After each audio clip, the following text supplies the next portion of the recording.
welcome to another hump day on this Tuesday on the channel Gamecast. I hope you are enjoying all the delicious news. I hope you are ready for fucking Gran Turismo. The 30 minutes of Gran Turismo goodness. I don't know what they could show or what they're missing, but I am super curious. So let's get this in. Let's get this started. We all heard the news. Sony buys Bungie, right? And apparently this has been going on. The actual agreement was going on for 6 months, right? This is what the negotiations were. And one thing that we do know is that Bungie remains independent. So they publish their own games. They keep their own IPs, whatever they were working on. And they will be multi-platform. That's what we do know.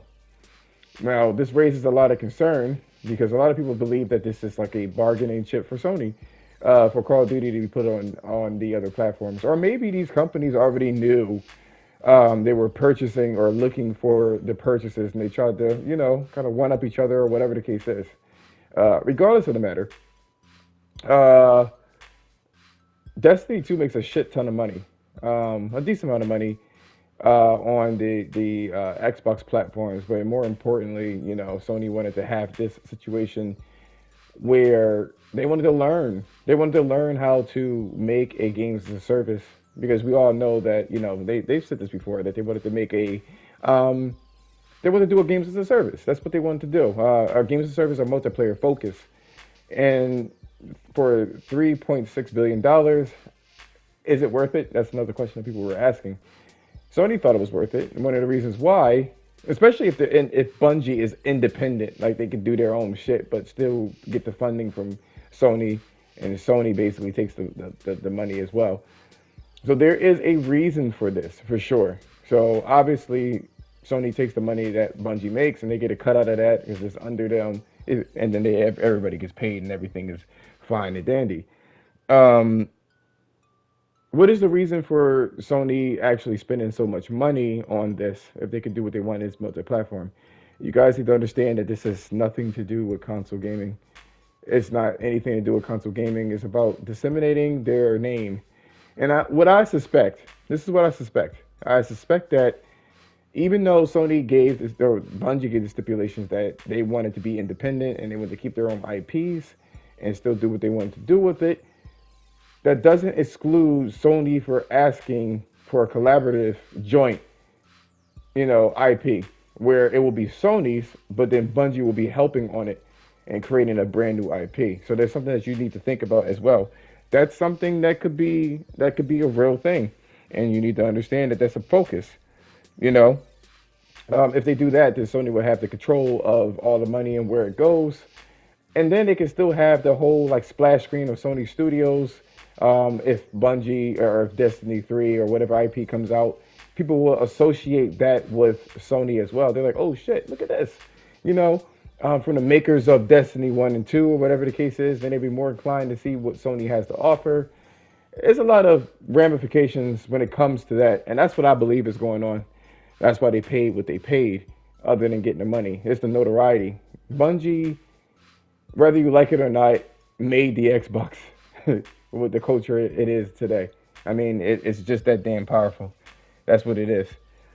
And the way the future of where things are going, I'm not saying I agree with it, but the way the future is games as a service. Let's just keep it a buck. It's games as a service. And you're going to need to know what to do. And Bungie made a lot of mistakes and then made success from those mistakes. So you've got to understand all of that shit is very valuable for Sony because that's the direction that they want to go into. You can think of it as, like a theme park that Sony wants to basically create.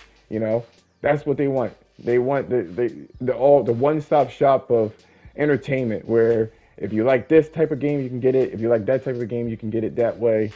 Or maybe in the future, there's a hybrid exclusivity. Like I said before, Sony asks Bungie to have a joint effort with another internal studios to make another, games of service or another IP.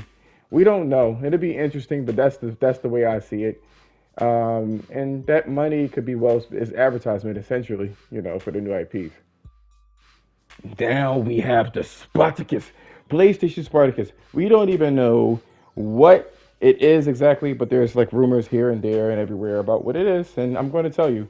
There is a Reddit post, basically, telling the innards. Now I had a short that gave a little bit more, that gave a little tidbit of what is in there, but this time I'm going to read it out to you.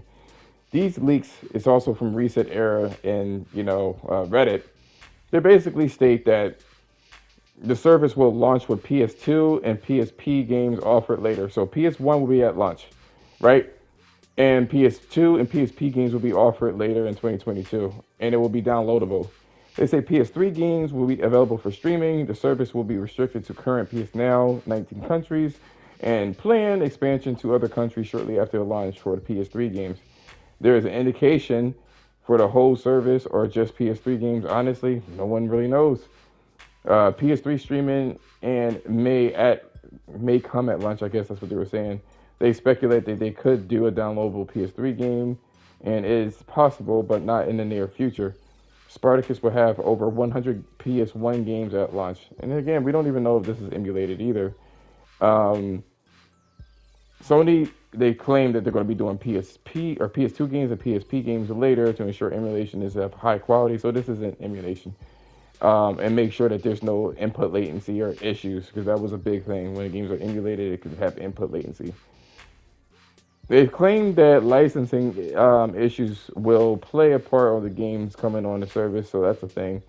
Um, the guy, his name is Nate, he said, but it is unconfirmed, but has heard from sources that the standalone purchase of legacy software of games will be available. Let me just think about what that means in my head. Um, okay, so you can buy it standalone, is what they're saying. However, they are unsure. Part is whether you need to be subscribed to then buy, or anyone can buy it at a time with no service attached. Okay, I see what it is. So basically, you not use the service, essentially. Nate believes that it will be a PS4 or PS5 for Spartacus. Still needs a little bit more clarity, but state that this will be for both consoles. Now, if it's for both consoles, the PS3 streaming ain't gonna be. It ain't it. It ain't it. For the PS5, maybe, because of what they have to offer, and emulation may be a little bit easier. So that's something to think about as well. This can play a factor with PS3 streaming, or it's just what I said here. Speculation comes that the PS3 downloads could come to only to PS5, or maybe these are curated, emulated games. That's something to also think about as well. Now, they haven't heard anything about trophy support, although he has, or he just hasn't heard of it. It doesn't mean it's not there, it just means that he hasn't heard of it. So don't take it as they won't support it. Also, Sony has a patent to add trophies to older games, as they mentioned. That's old as fuck, by the way.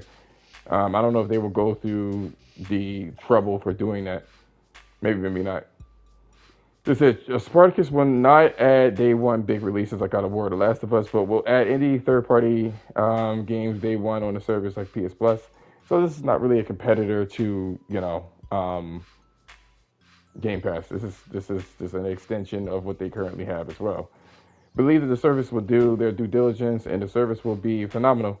Does not mention about the other Spartacus features like extended game demos and PS4 and PS5 catalog or other things mentioned by the internal league. So there is more to the service, but they did not discuss it. There's no substantial mention of tiers as well. All in all, that's everything that I heard. That is very important to me. I would love to play MotorStorm on my PS5. I don't really care about the haptics or the adaptive triggers. I would love to play Killzone even on my PS5. That'd be dope. That'd be like really fucking dope. But that's the leak. If you didn't want to read it and you just wanted to kind of like wait, that's what they claim to happen there. But that would be fucking dope. Um, I would probably pay a little bit extra, especially with that. I need those games, especially Killzone 2. I would love to see that. If it is some sort of emulation, let's say it was 1080p or some sort of Folks 4K or some sort of checkerboard rendering, fuck it, I'll take it. But thank you so much for watching my video. Don't forget to leave a like and subscribe.